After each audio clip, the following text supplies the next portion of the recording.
में आप जितना करेंगे ना, जितना आप पिक्टोरियल रिप्रेजेंटेशन करेंगे, वो ज़्यादा अच्छा रहेगा।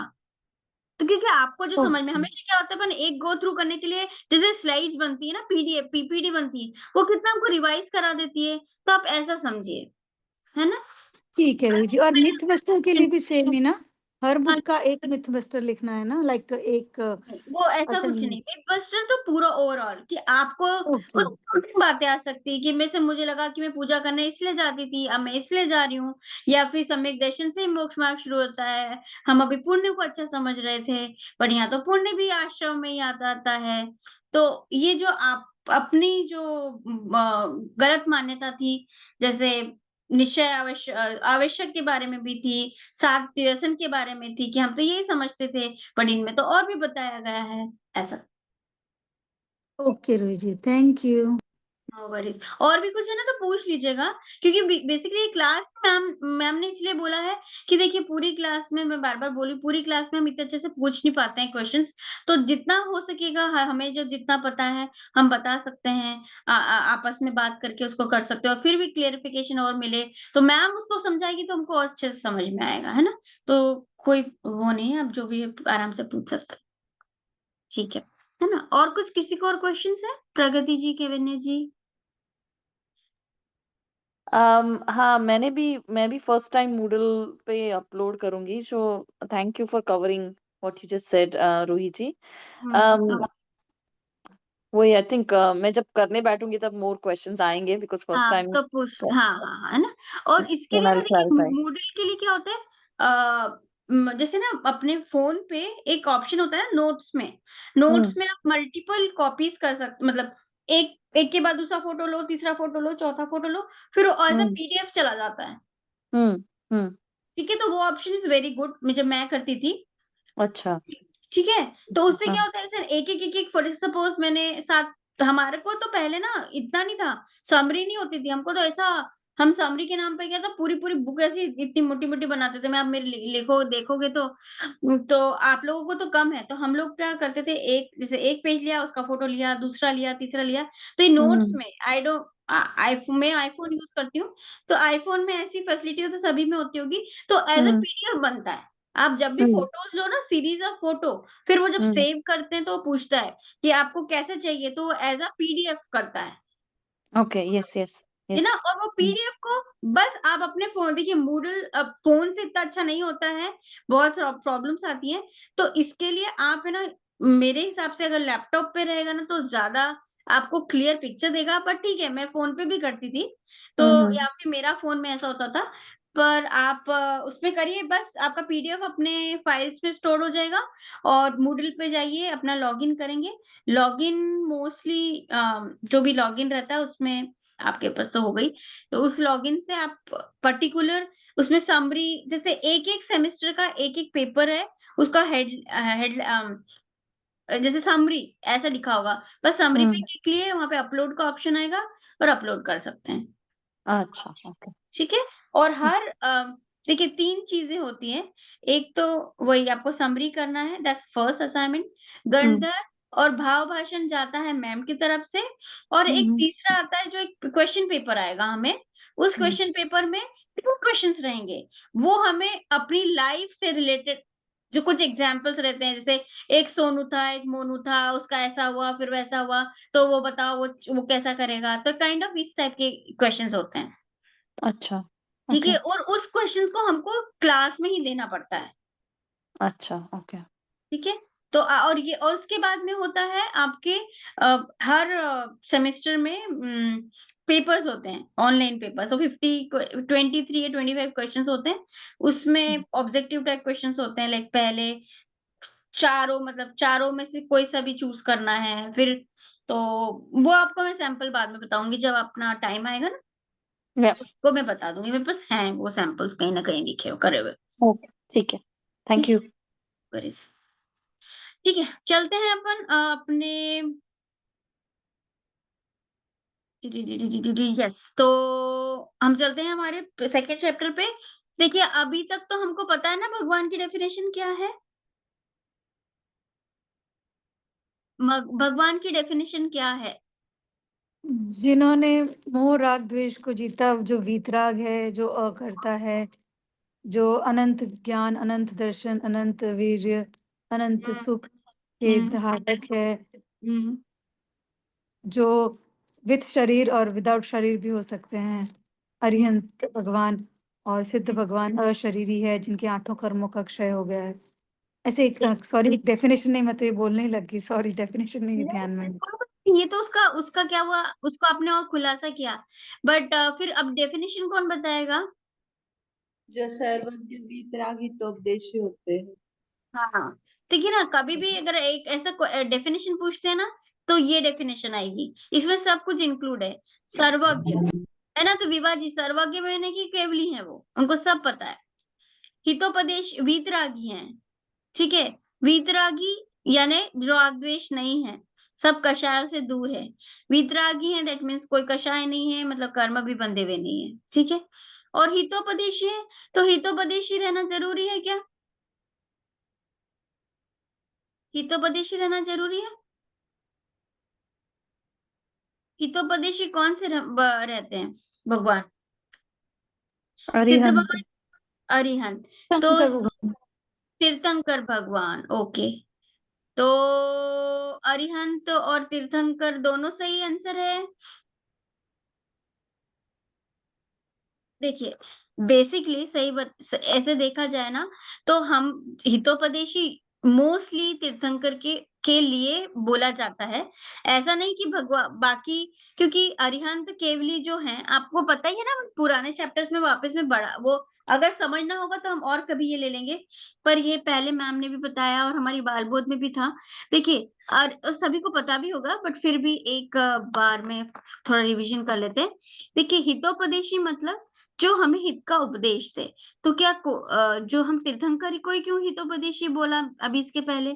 बाकी भी तो केवली भी तो हमको हित का उपदेश देते ही हैं, पर तीर्थंकर को स्पेशली इसलिए बोला जाता है क्योंकि उनका समवशरण लगता है, और उसी समवशरण की वाणी जो खिड़ती है, उसी से गणधर झेलते हैं, और उसी के बाद हमारी गणधर के साथ आचार्य और सब हमें जिनवाणी के रूप में हमारे पास उनकी वाणी आती है। तो इसलिए हमने तीर्थंकर को बोला। बाकी केवली के भी कोई, जैसे जिनकी गंध कुटी लगती है, नॉट अब इतने समवशरण जैसा तब भव्य विशाल नहीं, पर गंध कुटी लगती है, तो वहां पे भी सुन सकते होता है। और बाकी केवली वो हमको उपदेश दिए बिना भी हमें बहुत कुछ सिखा जाते हैं। तो इसलिए अरिहंत हितोपदेशी, ऐसे ही तीर्थंकर को हितोपदेशी बोलता है, पर अरिहंत भी हितोपदेशी मतलब बोलते हैं ना, नॉट एकदम से, बट हाँ, कहीं ना कहीं से हमको हित का उपदेश देते ही हैं। ठीक है, तो उसमें 3 चीज आ गई, भगवान देव। तो देव और भगवान में क्या डिफरेंस हुआ? हम किसकी पूजा करते हैं, स्वर्ग के देव की कि अरिहंत और सिद्ध की? अरिहंत और सिद्ध की। अरिहंत सिद्ध की, क्योंकि देव, अगर हम ऐसे देव बोलते हैं ना, तो हमारा ध्यान किस पे जाता है? स्वर्ग के जो इंद्र आदि देव है ना, उस पे जाता है। और जब हम भगवान बोलते हैं, तो मतलब हमारे इस भगवान में पंच परमेष्टि पूरे आ जाएंगे क्या, अगर हम भगवान बोलेंगे तो? नहीं। नहीं। जब भी हम, देखिए, अगर इष्ट देव भी बोलते हैं, तो देव मतलब इसके आगे इष्ट लग गया, तो हमारे भगवान हुए। तो भगवान में पंच परमेष्टि में 5 पद हैं हमारे, है ना? पद भी हैं, और परम उन पद पे स्थित जो हैं, तो जो उसमें से 2 हैं, अरंत और सिद्ध, वो हमारे देव हैं, मतलब भगवान है। और बाकी जो 3 हैं, आचार्य, उपाध्याय, साधु, ये हमारे गुरु आ गए। क्यों? क्योंकि वो मोक्ष मार्ग में चल गए हैं, इसलिए वो हमें मार्गदर्शन देते हैं, प्लस हमें उस मार्ग पे चलते हुए तो हमें उनसे बहुत प्रेरणा भी मिलती है। तो हमारे वो तीनों गुरु हैं। तो अब यहाँ पे बोला है कि पूजा, अब यहाँ पे चैप्टर का क्या नाम है? पूजा। तो अब पूजा हम लोगों ने पहले भी कुछ पढ़ी थी ना, तो पूजा का क्या मतलब हुआ यहाँ पे? तो देखिए, पूजा किसे कहते हैं? तो पूजा का, मैम, एक छोटा सा डाउट है, हाँ छोटा नहीं, बहुत बड़ा ही डाउट है। हाँ हाँ अभी तीर्थंकर और सिद्ध भगवान दोनों अलग ही है ना? हाँ, तीर्थंकर और सिद्ध भगवान अलग हैं। सिद्ध यानी जो के माने हम्म ज्योत स्वरूप हो गए हैं, पर तीर्थंकर अभी विराजमान है। हाँ, देखिए मैं दैट आपको इज ऑल पीपी, ना। हाँ देखिए मैं एक बार पीपी, वही जो आप समझ रहे सही है। देखिए एक होता क्या है तीर्थंकर और ये सब होने का।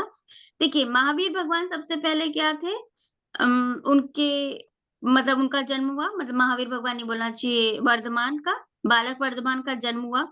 जन्म होते से ही उनको 8 साल के बाद में, या बोलो उनको पहले से सम्यक दर्शन प्राप्त था, ठीक है। उसके बाद में उन्होंने क्या करा, उनकी जब एज हुई, उनको ऐसा लगा कि नहीं मेरे को नहीं लग रहा, तो उनको वैराग्य हुआ। तो वैराग्य हुआ यानी, और वैराग्य हुआ उसके बाद में क्या बने, डायरेक्ट अरिहंत बन गए क्या, नहीं। उसके पहले क्या हुए, उन्होंने मुनि दीक्षा ली, यानी कि मुनि दीक्षा यानी घर को छोड़ा, हाँ ठीक है। हाँ घर को छोड़ा, मुनि दीक्षा ली, तो यानी मुनि बने, ठीक है। फिर मुनि बनने के बाद में उन्होंने घोर तपस्या करी, और उसके बाद में उनको केवल ज्ञान हुआ। मतलब एक स्थिति ऐसी आई कि उनको जितना भी अपने आत्मा का ज्ञान था, ये और वो आत्मा का मतलब उन्होंने प्योर आत्मा को पा लिया, इन्हें पूरी तरह से समझ लिया। तो उसमें ना हाँ उस टाइम पे जब अरिहंत मतलब केवली बने, यानी उनको केवल ज्ञान प्रकट हुआ, तब एक और चीज हुई। हमारे कितने कर्म होते हैं चिपके हुए, कितने कितने टाइप की कैटेगरी के, 8, ठीक है। 8 कर्म चिपके हुए हैं हमारे। तो जब अरिहंत मतलब वो मुनि, जब उनको सर्वज्ञ हुए, है ना, जब उनको केवल ज्ञान प्रकट हुआ, तब उनके पास में जितने 4 ही कर्म बचे, मतलब 4 कर्म हाँ उनसे निकल गए, ठीक है। तो टोटल तीर्थंकरों 8 के। कर्म होते हैं। तो ठीक है, तो वो क्या हुए, जो केवली बने ना, उसके 7 नाम है, ठीक है, अलग अलग। जैसे अगर महावीर भगवान का केवल ज्ञान हुआ, तो वो क्या है, उस जैसे ही केवल ज्ञान हुआ तो उनको, क्योंकि वो तीर्थंकर थे, तो उनका क्या हुआ, उनका समवशरण हुआ, ठीक है, सर्वज्ञ तो थे।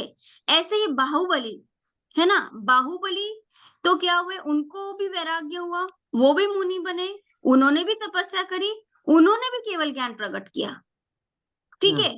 बट उनका समवशरण नहीं लगा, अच्छा उनका समवशरण नहीं लगा, बट वो भी केवली थे, बाहुबली भगवान भी केवली थे, ठीक है। हाँ फिर तो केवली तो जैसे ही सर्वज्ञ हुए और 8 कर्मों में से 4 घाती कर्म से हट गए, तो वो हुए केवली बन गए।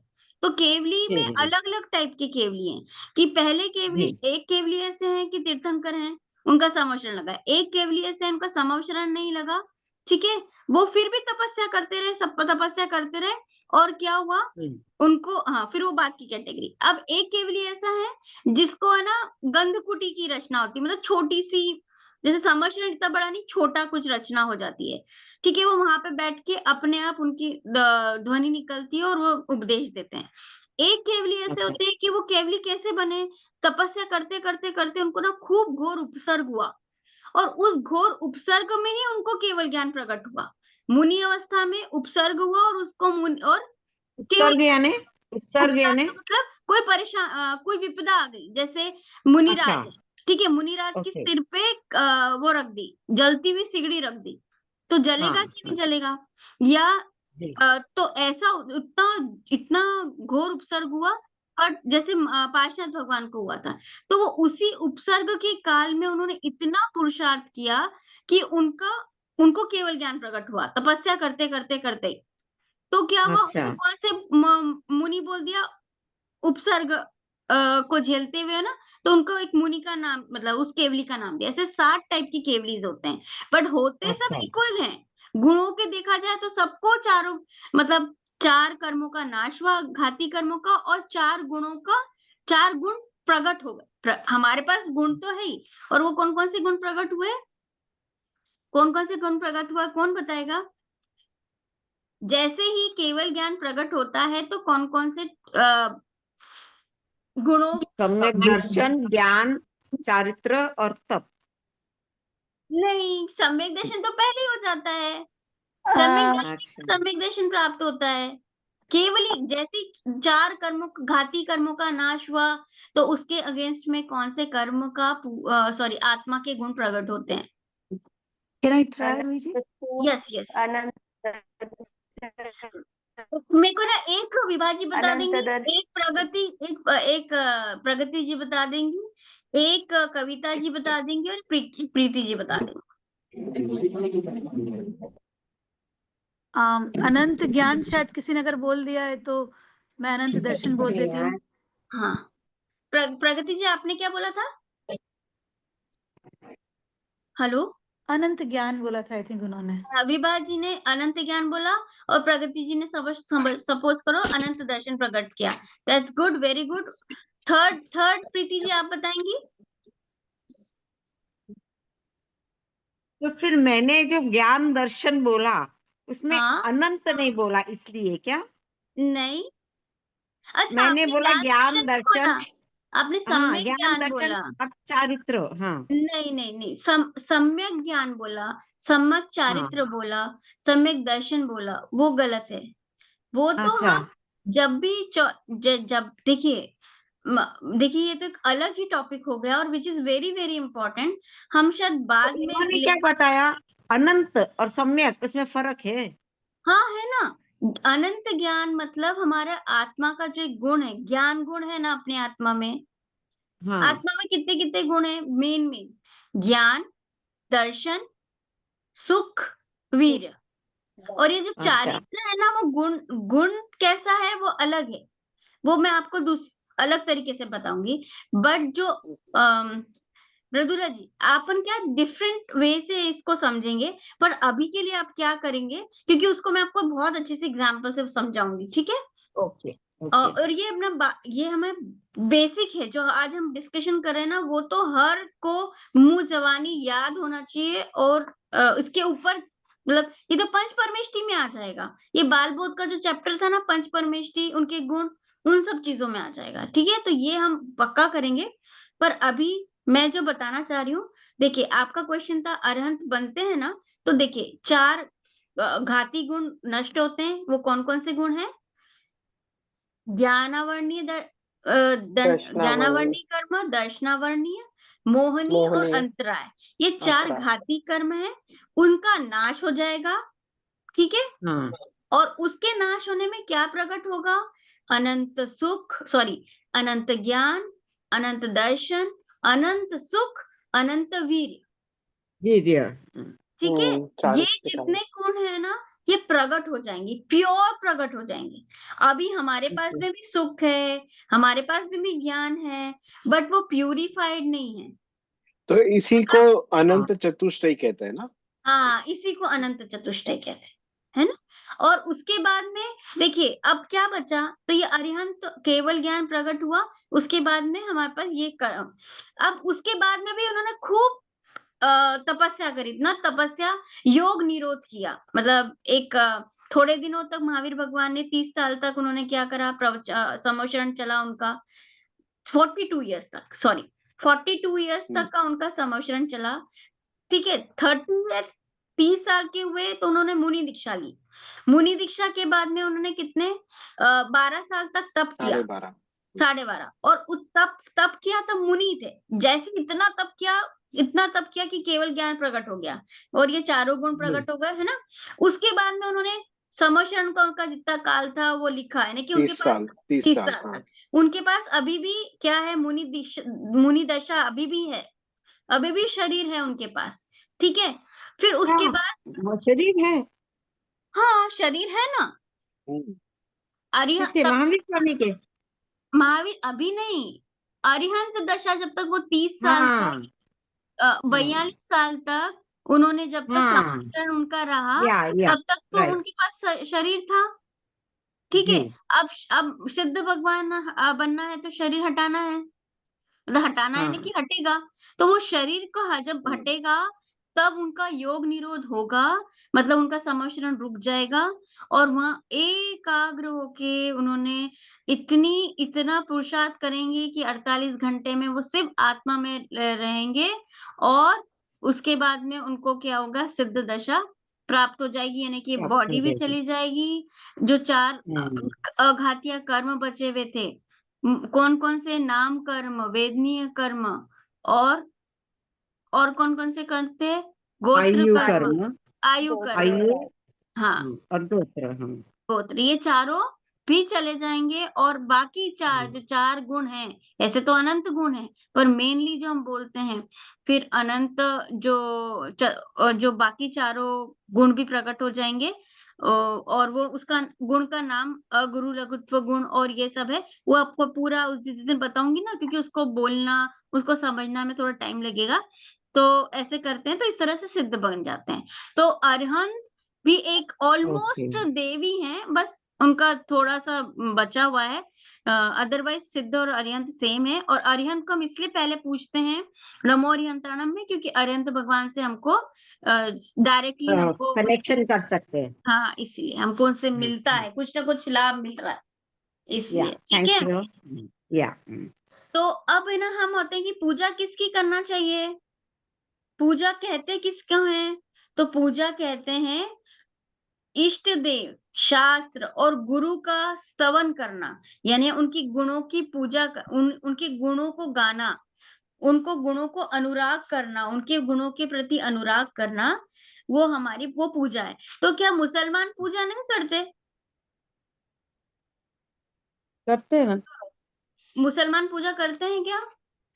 उनके स्टाइल से। उनके स्टाइल से करते हैं। जो क्रिश्चियंस हैं वो पूजा करते हैं कि नहीं उनके भगवान की?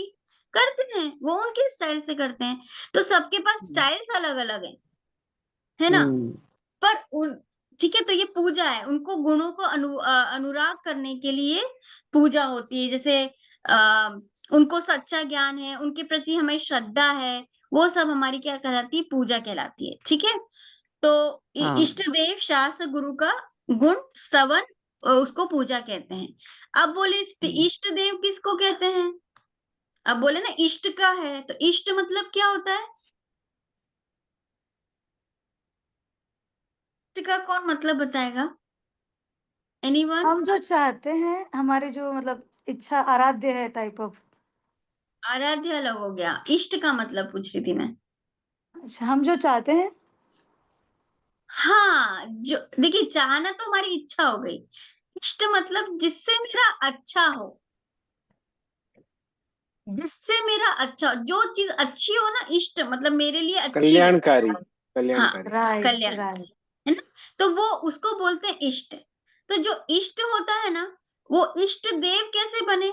देखिए, वो उन्होंने अपना इष्ट प्राप्त कर लिया है, मतलब जिसमें उनका सबसे अच्छा चीज जो उनको थी, जो लेवल उनका अच्छा ने जिसे इष्ट की प्राप्ति हो गई हो, वो इष्ट देव है। यानी उनको खुद को इष्ट प्राप्त हो गया है। जो उनके लिए सबसे अच्छा क्या है?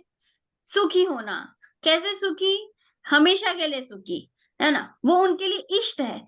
तो जिन्होंने अपना इष्ट प्राप्त कर लिया है, जैसे अपने एग्जाम में जो एग्जाम होते हैं ना आईआईटी के, उसमें जो टॉपर है, उस टॉपर ने तो अपना इष्ट कर लिया है, यानी कि उसने क्या करा है? वो अपनी टॉप पोजीशन पे, उसको जो चाहिए था, जो उसके लिए इष्ट था, आईआईटी में पोजीशन लेके, या फिर आईआईएम्स में पोजीशन लेके, या फिर आईएएस की पोजीशन एग्जाम में, उसने तो अपना इष्ट प्राप्त कर लिया।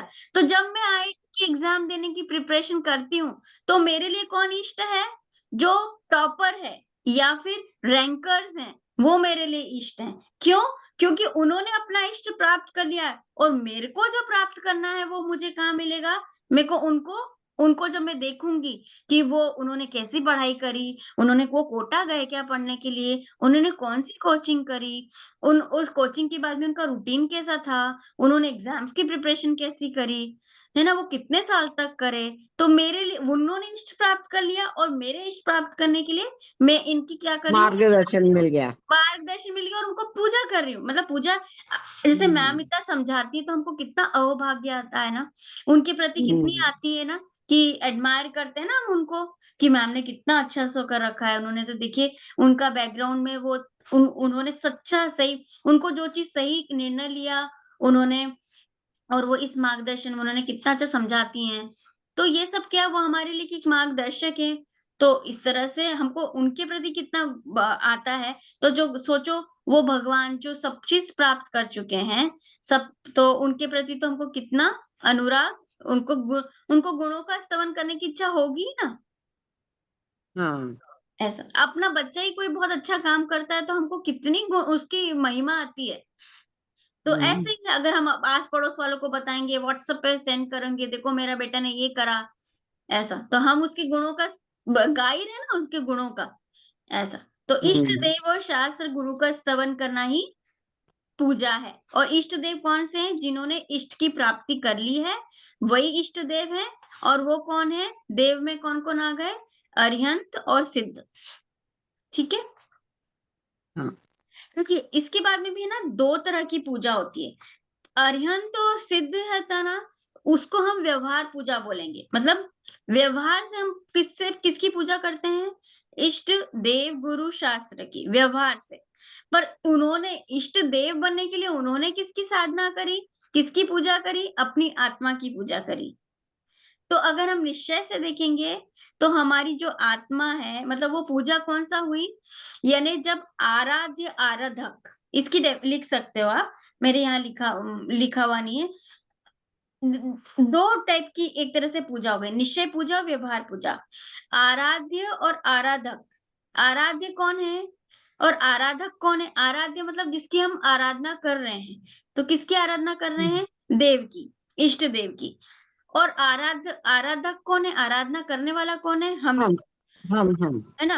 अब पूज्य है, पूज्य और पूजक में कौन है? पूज्य कौन है? देव और देव शास्त्र गुरु। और पूजक कौन है? मतलब पूजा करने वाला कौन है? हम। तो जब निश्चय पूजा में क्या होता है, इसका भेद ही खत्म हो जाता है। यानी उसका जो भेद है कि तुम मतलब भगवान और मैं अलग अलग हूं नहीं, वो आत्मा प्योर आत्मा है, मेरी आत्मा अनप्योर है, वो भी भेद खत्म हो जाता है। मेरी आत्मा में जब हमें पूरा उनका भेद खत्म होके अपने स्वरूप में लीन हो जाते हैं, यानी तब हमको भगवान से भी कोई मतलब नहीं रहता, अरिहंत भगवान से भी कोई मतलब नहीं रहता। जब मेरे को आत्मा ही इतनी अच्छी लगने लगती है मेरी, कि तब हम क्या हो जाते हैं? स्वरूप में लीन हो जाते हैं। तब हम वास्तविक पूजन करते हैं, उसको बोलते हैं निश्चय पूजा। तो इसकी डेफिनेशन में बोलेंगे, जब आराध्य आराधक या पूज्य पूजक भाव रूप भेदभाव भी नष्ट होकर स्वरूप में लीनता हो जाती है, लीन दशा हो जाती है, तो हम उसको बोलते हैं वास्तविक पूजन हो रहा है। ठीक है, उसको निश्चय से पूजा बोलेंगे। इसमें कुछ क्वेश्चन समझ में आया? मतलब मैं जो बताना चाह रही थी, निश्चय पूजा। देखिए कभी बराबर है ना, जैसे कभी कभी होता है ना कि हम भगवान भी कैसे बने? भगवान जो देव भी बने हैं, वो मोस्टली अपनी आत्मा की आराधना करके तो बने हैं ना। उस टाइम पे जब हम अपन आराधना करते हैं ना, तब हमको हमारा ही ध्यान रहता है, हमको किसी और का ध्यान नहीं रहता। तो जब ये दशा आ जाती है ना, तो हम उसको बोलते हैं कि हम निश्चय पूजा हो रही है। ओके। अब व्यवहार से हम किसको पूजा बोलेंगे? जब हम देव गुरु शास्त्र इनकी पूजा करते हैं ना, तो आत्म स्वरूप को बताने वाले निमित्त भूत सच्चे देव शास्त्र गुरु की पूजन उपचार से हम पूजन कहलाने के कारण वो व्यवहार पूजा है। ओके, ठीक है। अब आया कि पूजन, इसमें भी ना 2 टाइप की पूजा आई। ठीक है, 2 टाइप की पूजा आई। 2 टाइप की कैसे पूजा? एक होती है द्रव्य पूजा और एक होती है भाव पूजा। तो जो ग्रंथों में बताया गया है, जब हम अरंत के प्रति गंध भू मतलब 8 द्रव्य मैं आपको बताऊंगी इसमें, ये जब हम अर्पित करते हैं ना, जब शरीर की क्रिया करते हैं, मतलब उनको लेके उनको चढ़ाते हैं, थाली बनाते हैं, और एक एक गुण उनके गुणों का हम अनुराग करके करते हैं, और खड़े होकर प्रदक्षिणा देकर प्रणाम करके आदि शारीरिक क्रियाएं करते हैं ना, और हम जब वचनों से उनके गुणों का स्तवन करते हैं, उसको द्रव्य पूजा कहते हैं। ठीक है। और भाव पूजा किसको बोलते हैं? जब हम मन से अपने पूज्य के गुणों का स्मरण करते हैं, तो उसको बोलते हैं भाव पूजा। ठीक है। तो अब इसके बारे में और भी आगे बताएंगे, पर एक जो दिमाग में आया वो बोला। अच्छा, अब है इष्ट क्या है? तो इष्ट क्या है? डेफिनेशन, वैसे तो बोलते हैं इष्ट मतलब हमारा अच्छा होना, और इष्ट की अगर हम डेफिनेशन बोलेंगे तो इष्ट है मिथ्यात्व, राग द्वेष का अभाव करके जो पूर्ण ज्ञानी हुए हैं, जिससे हम पूर्ण ज्ञानी होते हैं और न पूर्ण सुखी होते हैं, तो उसको बोलते हैं इष्ट। ठीक है, तो इष्ट मिथ्यात्व राग द्वेष का अभाव करके जब हम पूर्ण ज्ञानी होते हैं और पूर्ण सुखी होते हैं, तो वो हमारे इष्ट हो जाते हैं। जैसे देव हैं, उनका पूरा मिथ्यात्व हट गया है। ठीक है, पूरा उनका राग द्वेष हट गया है। जो सम्यक दृष्टि जीव है ना, और वो मुनिराज है ना, वो उनका वो पूर्ण वितरागी नहीं हुए हैं। ठीक है, पूर्ण पर ये रास्ते में है और ऑलमोस्ट पहुंच ही जाने वाले हैं, इसलिए हम पूजा करते हैं। इष्ट क्या है? जिनका मिथ्यात्व का राग द्वेष का अभाव हो गया है और पूर्ण ज्ञानी हो गए हैं, तो इष्ट हो गए हैं। ठीक है, और शास्त्र शास्त्र के से क्यों उनको पूजा जा रहा है, पूजन में क्यों लिया सच्चे देव शास्त्र गुरु को? क्योंकि वो सच्चे देव की वाणी है और सच्चे सुख का मार्गदर्शन करने वाली है, इसलिए हमने शास्त्र को भी पूज रहे हैं। अभी देखा जाए तो सिर्फ शास्त्र ही हमारे सामने, और उसी के आधार पर मैम बताती है और मैम को गुरुदेव ने बताया। तो ऐसा करते करते हमारा जो आधार है वो शास्त्र है, और शास्त्र ही हमें वितराग होता क्या है, भगवान कैसे होते हैं, ये सब बताता है, सच्चे मार्ग सुख का मार्ग बताता है, इसलिए हमने शास्त्र पूज्य हैं। अब आप बोलेंगे, अच्छा मेरा क्वेश्चन है, तो हमारे माता पिता, हमारे जो गुरु हैं, वो हमारे इष्ट नहीं है क्या? वो हमारे इष्ट हैं कि नहीं? वो हमारे पूज्य है, बट पूज्य हाँ, है। पूज्य। नहीं है, क्योंकि शायद उनमें भी थोड़ा राग द्वेष राग हो द्वेष सकता है। है। हाँ, वो हमारी लौकिक दृष्टि से हमें इष्ट करवाते हैं। ठीक है, तो यहाँ पे इष्ट का हम अगर हमको मोक्ष मार्ग की दृष्टि से देखा जाए, तो वो हमारे इष्ट नहीं हुए।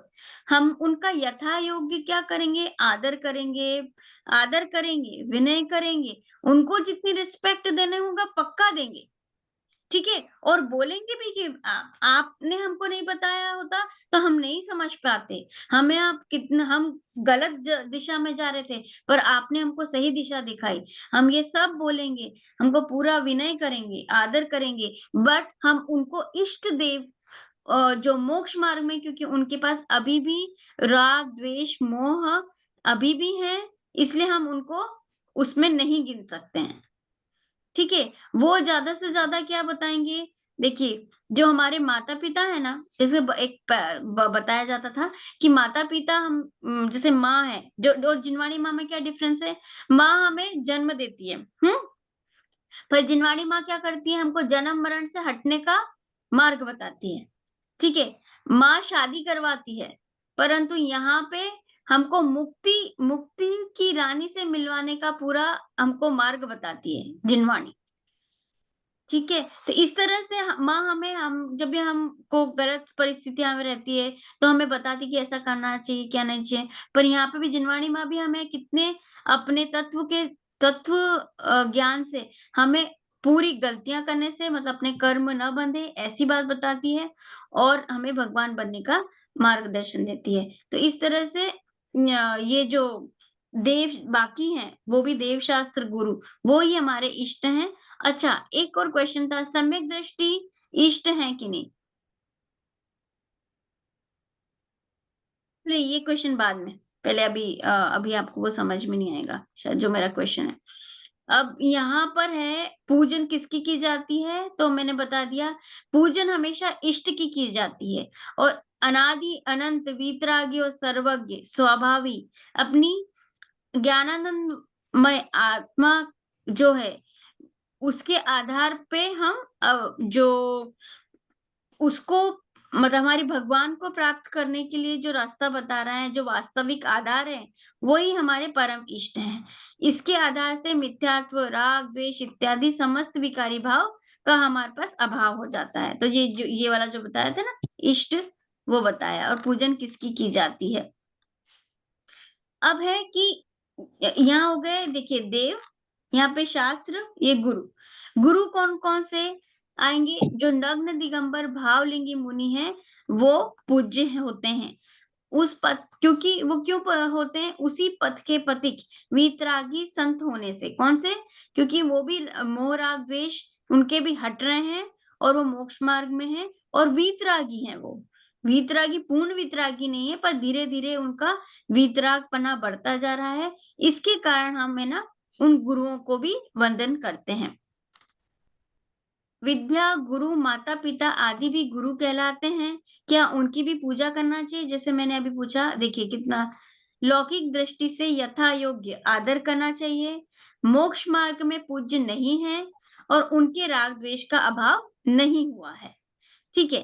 तो इसके कारण हम उनकी पूजा नहीं कर सकते हैं, पूजा नहीं कर सकते हैं, ठीक है? अब एक और क्वेश्चन है, देखिए, जैसे अगर हम माता-पिता, गुरु को भी अगर हमने इष्ट मानने लग गए, तो क्या होगा, हमारे पास 2 चीज़ गलती हो जाएगी। एक तो वो मिथ्यात्व हो जाएगा, क्योंकि जो हमारा सच्चा सुख नहीं उत्पन्न करवा सकते और उसको हमने सोर्स बना लिया, तो हमारा मिथ्यात्व रहेगा, ठीक है? जो चीज़ सही नहीं है और उसको हम सही मान रहे हैं, मतलब मिथ्यात्व।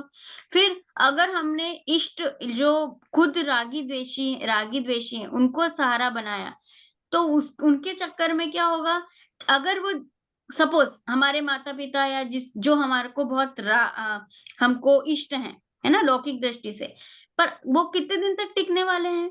मतलब कभी ना कभी तो वो उनसे विरह हो जाएगा, तब हमको फिर हमारा राग द्वेष बढ़ेंगे, मतलब क्लेश बढ़ेगा, जिस अनिष्ट इष्ट का वियोग होगा तो इस तरह से हमें और दुःख ही मिलेगा। तो और अगर हमने कोई ऐसा इष्ट है, यानी कि एक फ्रेंड है, वो हमको वो फ्रेंड लगती है क्योंकि वो हमारे लिए अच्छा बोलती है, पर जो हमारे लिए अच्छा नहीं बोलता है, वो हमें बुरा लगने लग जाता है। मतलब हम उसके प्रति राग करने लग जाते हैं, जो हमें इष्ट हो जाता है, तो हमारा राग द्वेष तो बढ़ ही रहा है। तो इस तरह से हम इनको विद्या, गुरु, माता-पिता आदि को गुरु तो कहलाते हैं, पर हम उनकी पूजा नहीं कर सकते हैं। अब यहाँ पे पूजा का क्या मतलब है? हमें अष्ट द्रव्य से पूजा नहीं कर सकते हैं। अष्ट द्रव्य से पूजा इनकी नहीं हो सकती। तो अब सम्यक दृष्टि की हम अष्ट द्रव्य से पूजा कर सकते हैं क्या? सम्यक दृष्टि की हम अष्ट द्रव्य से पूजा कर सकते हैं? हाँ। सम्यक दृष्टि की हम अष्ट द्रव्य से पूजा कर सकते हैं क्या? हाँ। हाँ, कर सकते हैं अष्ट द्रव्य से पूजा? हाँ, पर कर इस सकते हैं ना। पर इस डेफिनेशन के हिसाब से हम अष्ट द्रव्य से पूजा नहीं कर सकते हैं। देखिए यहाँ जो डेफिनेशन में आए क्या, जो इष्ट देव में, इष्ट देव शास्त्र गुरु का हम गुणों का स्तवन कर सकते हैं, वो हमारी पूजा में आया। तो देखिए हम आदर कर सकते हैं, हम अहोभाग्य उनका बना सकते हैं, पर उनको ना अर्घ मतलब जो 8 टाइप के द्रव्य हैं, उनसे पूजा नहीं कर सकते हैं। ये हमारे इसके खिलाफ हो जाएगा। आप देखिए उनके वो भी वीतरागी हैं, वे भी वीतराग की दशा में हो गए हैं, बट वो क्या है, मुनि नहीं है, वो मुनि नहीं है। सच्चे जो मुनि आएंगे ना यहाँ पर, ये शास्त्र गुरु, तो इस डेफिनेशन में वो नहीं आएंगे। नग्न दिगंबर भावलिंगी मुनि ही हमारे इष्ट में आएंगे। तो जो सम्यक दृष्टि जीव है ना, उनको अपने भाव में एक सेकंड। भाव में उनको करेंगे, उनका बहुत उपकार रहेगा हमारे पे, या फिर हम उनको बहुत मानेंगे भी, बट बिकॉज हमारे जो आगम के अनुसार जो लाइन खींची गई है, यानी हम उनकी पूजा ऐसे अष्ट द्रव्य से नहीं कर सकते हैं, ठीक है? तो ये सब नहीं कर सकते, अष्ट तो द्रव्य से पूजा नहीं हो सकती। तो आपने रूही जी जो बताया, लाइक जो सम्यक दृष्टि है हम्म वो चौथे गुण स्थान पे है, और हम्म ये जो भावलिंगी मुनि है वो 5वें गुण स्थान के ऊपर है है ना? छठे गुण स्थान से, 5 ऑनवर्ड्स, हाँ 5 हाँ, ऑनवर्ड्स, हाँ 5 ऑनवर्ड्स, नॉट 5, हाँ। 5 भी 6 हो जाएगा ऑनवर्ड्स, ना? नहीं 5 6 भी, ऑनवर्ड्स, क्योंकि 5 में ही सर्ववीरती आ जाती है ना? ना 5 में तो आप श्रावक बनोगे। श्रावक मतलब आप कुछ नियम लेने लग जाओगे। अच्छा, श्रावक होते हैं ना वो, अपन ने अगले चैप्टर 12 12 हाँ क्या कहते हैं, प्रतिमा वाले, 12 प्रतिमा हाँ, वाले। वो प्रतिमाधारी जो होते हैं ना, हम्म, वो आ जाते हैं, अच्छा अच्छा, ठीक है। ठीक है? तो छठ 12 व्रतधारी। हम्म। उनके कुछ नहीं, अभी हम बस 2-4 चैप्टर के बाद में यही पढ़ने वाले हैं। तो इसलिए अपन इस पे नहीं जाएंगे, बट हाँ, ये छोटे से जब दिगंबर भावलिंगी मुनि बन जाते हैं ना, तो वो, और देखिए भावलिंगी मुनि और द्रविलिंगी मुनि 2 टाइप के मुनि बोले गए हैं शास्त्र में। तो देखिए कुछ मुनि हैं जो सम्यक दृष्टि होने के बाद में मुनि मतलब उनका मुनि की तरफ से उनका वेशभूषा हो जाती है। उनके 28 तरह के जो गुण प्रकट होते हैं, यानी कि वो जो उनकी चर्याएँ होती है वो। और एक मुनि ऐसे होते हैं जो सम्यक दृष्टि नहीं होते हैं, बट बाकी बाहरी जितने भी 28 मूल गुण पालन ज़रूर करते हैं। तो 2 डिफरेंस है। भावलिंगी में मतलब उनको आत्मा की भी एक बार अनुभूति हो गई है, मतलब सम्यक दृष्टि भी है, प्लस उसके बाद में मुनि है। और एक मुनि ऐसे हैं कि जिनको सम्यक दर्शन प्राप्त नहीं हुआ है, बट पूरे 28 जो मूल गुणों का पालन करते हैं। ठीक है? तो इसलिए यहाँ पे भावलिंगी मुनि है। अपन आगे और ये चीजें पढ़ेंगे। तो ये आया सच्चिदेव शास्त्र गुरु में। ठीक है? अब है अष्टद्रव्य से पूजनीय सिर्फ वीतरागी देव शास्त्र, और वो ऐसे शास्त्र जो वीतरागता का पोषण करते हो, और नग्न दिगंबर गुरु, उन तीनों की ही हम अष्टद्रव्य से पूजा कर सकते हैं, बाकी किसी की पूजा नहीं कर सकते। जो कि मैंने क्वेश्चन पूछा था, सम्यक दृष्टि की हम पूजन अष्टद्रव्य से कर सकते हैं क्या? तो इस स्लाइड के अकॉर्डिंग आपका आएगा आंसर नो। ठीक है? अब आया, हम सब क्या करते हैं, कुछ भी करते हैं तो हम उसको उसमें से हमारा लाभ देखते हैं। ठीक है? तो हमको पूजा से क्या लाभ है? पर पूजा करने के लाभ से पहले मेरे को एक क्वेश्चन पूछना है। देखिए हमें पूजा है ना, क्वेश्चन नहीं, हम या तो हम पूजा देखिए करते हैं, तो पहले हमें मुझे नहीं पता, पर ऐसा होता था कि लोग, देखा गया है कि पूजा हम दो तरीके से करते हैं, मतलब दो रिजल्ट पाने के लिए करते थे। एक तो ये कि इसलिए पूजा करना क्योंकि हमको क्या मिलेगा, कुछ ना कुछ उसमें से मिलना है, यानी भगवान के पास जाएंगे तो हमको लौकिक मनोकामना रहती है। जैसे भगवान, आज एग्जाम है, चलो भगवान के दर्शन कर लो। हमारा क्या बोलते हैं, जॉब नहीं लगी है, भगवान के पास वो करो। पुत्र अच्छा नहीं है, या पुत्र मिल जाए, उसकी कामना के साथ में करते हो। मेरा क्या सुख समृद्धि मेरी बढ़ जाए, इसके लिए भगवान के पास जाते हैं। या तो फिर भूत पिशाच वो हट जाए, है ना, काइंड ऑफ ऐसी पूजाओं में भी बहुत आता है, ये सब हट जाए, हमारे घर में शांति प्रदान हो, जैसे। तो हम इस अगर आकांक्षा से जाते हैं, तो यानी कि हम डीडी मांगने जाने, डीडी वाले हैं, यानी डीडी का आप देखिएगा, मतलब डीडी बोलते हैं उसको, कि हम वहां पे हमेशा क्यों जाते हैं, कि हमको कुछ ना कुछ मांगने जाते हैं भगवान के सामने, बट ये सही नहीं है। और दूसरा, हम कभी पूजा देखा जाए तो पूजा क्या करते हैं, हमारे मम्मी पापा पूजा करने जाते थे, हमारे घर का नियम है, रोज सुबह उठेंगे, नहाएंगे धोएंगे और पूजा करने चले जाएंगे, भगवान के दर्शन करने जाएंगे। तो एक दो टाइप का, कि हम भगवान के पास जा रहे हैं पूजा करने क्योंकि हमको कुछ चाहिए। दूसरा, हम इसलिए जाते हैं क्योंकि हमारे पास नियम बना हुआ है, यानी रूटीन बना हुआ है। वहां गए, जो पूजा जो रोज करते हैं वो करी, और वापस एक तरह से टाइम पास करने के लिए कोई जाता है कि अरे कैसे, या तो फिर हमारे पास जो रूटीन बना हुआ है इसलिए जाते हैं। तो ये दोनों चीजें गलत हैं। अगर तुम सिर्फ रूटीन समझ के करने जाते हो, तो एक तरह से ऐसा है कि उसका कोई यूज ही नहीं है, तुम गए और आ गए। वहां जाकर भगवान का गुणों का गुणगान करके उनके जैसा बनने की अगर भावना के साथ जाओ, और रोज नया नया नया सीखो, जैसे है ना, तो उसकी उस पूजा की फायदा है, नहीं तो उसका भी कोई फायदा नहीं है। जैसे, ठीक है, तो इस तरह से हमको दोनों चीज से नहीं जाना चाहिए हमें। और पर पूजा से हमें क्या लाभ है, फिर हमको ये तो दोनों चीज नहीं मिल रही है, आप बोल रहे हो कि पूजा करने से मतलब क्या है। तो यहाँ पर आया है, दो चीजें होती है, विषय कषाय से बचते हैं। देखिए अगर हम सुबह का मंदिर का रूटीन बनाएंगे, मतलब बनाएंगे ना, पूजा करने जाएंगे, तो उतनी देर हम क्या करेंगे, उतना कम टाइम बचेगा 24 घंटे में से। तो अगर हम पास जब भी टाइम बचता है तो हम क्या करते हैं, किल करते हैं हम हमारे टाइम को, मोबाइल देखने लग जाएंगे, न्यूज़पेपर देखने लग जाएंगे, इधर उधर से बात करने लग जाएंगे। तो लेडीज क्या है, चल आज भैया ज्यादा काम नहीं है, घर के काम निकाल लो, आज ये बनाते हैं, आज कुछ वो बनाते हैं। तो ऐसे सैटरडे संडे आता है तो हमको ऑफिस जाना नहीं होता है, तो हम ये सब चीजें लेके बैठ जाते हैं। तो हम विषय कषाय से बचने के लिए हमें मंदिर जाना चाहिए। मंदिर जाके बहुत सुकून मिलता है और भगवान को की शांत छवि देखकर हमको भी उनके जैसा बनने की इच्छा होती है।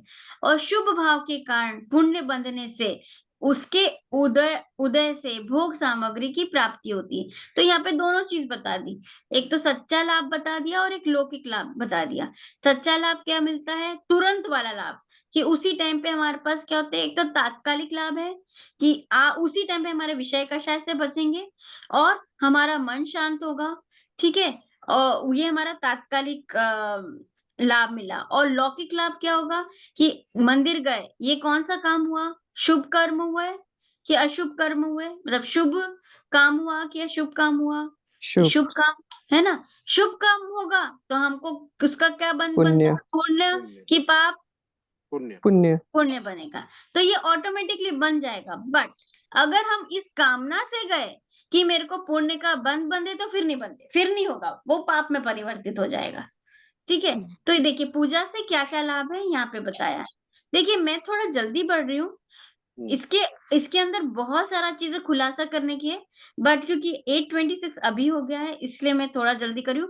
बट प्लीज मुझे रोक दीजिएगा जब भी आपको ऐसा कुछ क्वेश्चंस है ना। ज्ञानी और अज्ञानी की पूजा करने के कारण में अंतर। सॉरी, एक सेकेंड। हाँ हाँ आपने बोला ना कि और अगर नेक्स्ट बोलिए।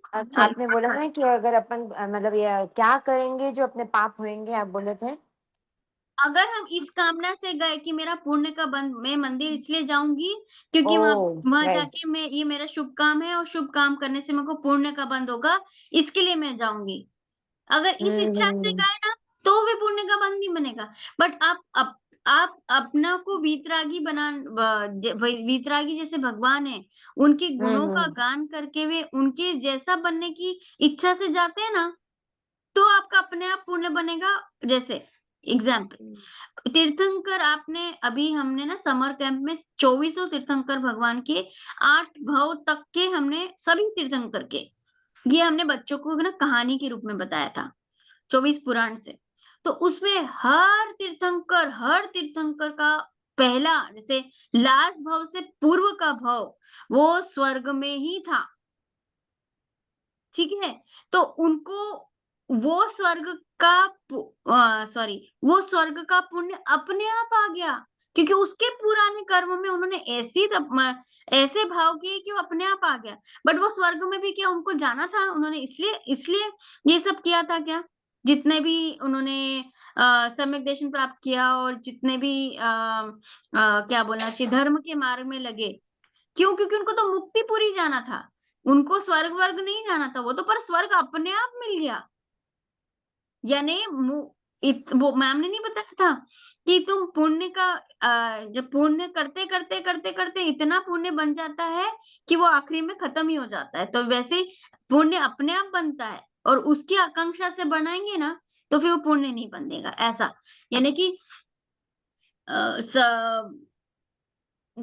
जो चक्रवर्त जितने भी तीर्थंकर है ना, उनका पुण्य अपने आप बन गया। ऐसा बनता है कि उसके पहले स्वर्ग जाते हैं और स्वर्ग में भी वहां पे मतलब विषय कषाय में नहीं लगते हैं, ठीक है। वहां के भोग विलास में नहीं लगते हैं। वो तब भी ऐसा है, उनको आत्मा में जितना रहूं मैं उसी तरह से उनका हमेशा वही तत्व चिंतन में वहां पे भी टाइम निकलता है, ऐसा, ठीक है। अब यहाँ पे ज्ञानी, अब आया समझ में आपको मैं क्या बोल रही थी? जी, समझ में आया। है ना। देखिए अब ज्ञानी और अज्ञानी की पूजा करने के कारण में अंतर। तो देखिए जो ज्ञानी होगा ना वो भी पूजा करता हुआ दिखेगा और अज्ञानी होगा वो भी पूजा करता हुआ दिखेगा। बट उनके अंदर के अभिप्राय में क्या अंतर होगा? देखिए ज्ञानी है वो ये चाहेगा कि मैं विषय कषाय से बचूं, है ना। और अज्ञानी को क्या रहेगी? विषय कषाय की इच्छा रहेगी। इच्छा कैसी रहेगी? कि कि मुझे अच्छा घर मिल जाए, मुझे अच्छी पत्नी मिल जाए, मेरा सब कुछ सुखी हो जाए, यानी मेरे को धन दौलत मिल जाए। वो यहाँ पे विषय बोलते हैं ना, नवग्रह की पूजा करवाते हैं, कि अरे मेरा मंगल ग्रह ठीक हो जाए, इसलिए मैं उस वाले भगवान की पूजा, बोलते ना मंगल ग्रह के लिए ये भगवान है, शुक्र ग्रह के लिए ये वाले भगवान है, 7 संडे है तो ये करना है क्योंकि मेरा ये इस ग्रह का मुझे के लिए पूजा करनी है। तो ये सब अगर करा कि, और उस ग्रह को खत्म करने से क्या मिलेगा, मेरा जो रुका हुआ काम है, सब बिगड़े हुए काम ठीक हो जाएंगे, इतने दिन से नौकरी अच्छी नहीं मिल रही है, अब मिल जाएगी, है ना? तो जो भी रुका हुआ काम है वो पूरा हो जाएगा। तो इस तरह से जो भी इच्छा रहेगी वो अज्ञानी की रहती है। ज्ञानी होता है वो विकल्प अवस्था में सहज भाव रहते हैं। देखिए, विकल्प अवस्था में सहज भाव का क्या मतलब है? देखो, मुनि ना छठवें गुणस्थान के बाद में मुनि क्या होते हैं, अपनी आत्मा के ध्यान में लगे रहते हैं। पर ऐसा तो नहीं कि नहीं 24 घंटे वो आत्मा के ध्यान में ही लगे रहेंगे, नहीं होता ऐसा। वो पर उसमें भी बीच बीच में से उस आत्मा के ध्यान से हटके फिर वापस आ जाते हैं। ठीक है, तो कभी भोजन की उनको विकल्प आता है, तो और कभी शुभ भाव का, यानी कि शास्त्र लिखने का विकल्प आता है, क्योंकि कभी कभी आत्मा में नहीं हो पाते हैं, तो उसको बोलते हैं विकल्प की अवस्था। और जब आत्मा में हम जब मुनिराज लगते हैं तो वो निर्विकल्प दशा होती है। तो जब विकल्प की अवस्था होती है तो हमारे पे अपने आप सहज भाव आ जाते हैं कि आप पूजा करें, है ना, शास्त्र लिखें, शास्त्र पढ़ें। तो ये जो है ना विकल्प की अवस्था का सहज भाव है। और अज्ञानी क्या करता है, विषय कषाय की सामग्री की प्राप्ति के लिए ये भाव आ जाते हैं।